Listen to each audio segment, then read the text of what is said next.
Okay, so this is all about putting your worst foot forward. We've all been told to put our best foot forward, but when it comes to presenting to a really sophisticated audience, such as investors or a really smart client, your best option is actually to put your worst foot forward. So, what do I mean by this? So, let's take the story of Babbel. Babbel are a fascinating example. The entrepreneur who started the website Babbel, when he was seeking investment for his website, he actually presented to investors with his first slide being 5 reasons why you shouldn't invest in Babbel.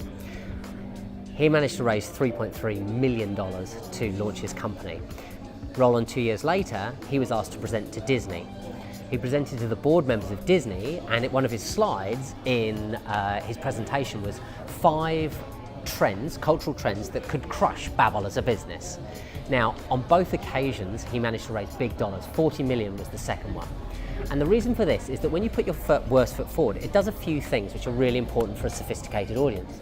The first one is that it disarms them. A sophisticated audience, such as a really key client or an investor, is used to poking holes in ideas, holes in investment strategies, reasons not to invest. Now, if you poke them all open already, then the investor is slightly disarmed. The second reason is it makes you look quite smart, right?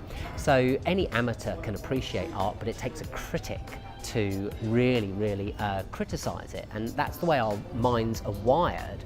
You know, we believe that if something is critiqued, then there is more brain power has gone behind it. So it disarms them, it makes you look smart, it makes you look trustworthy and modest, which is a very appealing and likable character trait. And finally, I think the most important thing is that for a sophisticated audience, it actually leaves them with a more favorable view of your idea. So what the sophisticated audience will do is they're a sophisticated audience, they're a sophisticated investor, a sophisticated client, because they're used to picking holes in something, and they're also used to problem solving. Now, if you present what the problems are, their mind, as opposed to looking for problems, will immediately flip to the problem solving. And when they're solving problems, they're actually solving your problems. So take the Disney example. Disney put 40 million into Babbel. The reason is when they looked at those 5 cultural trends, all of the investors from the board of Disney all thought to themselves, well, they're not such a big deal and we could overcome them by this. And it put them into a different state. So if you've got a very sophisticated client or you're looking for investment, consider putting your worst foot forward.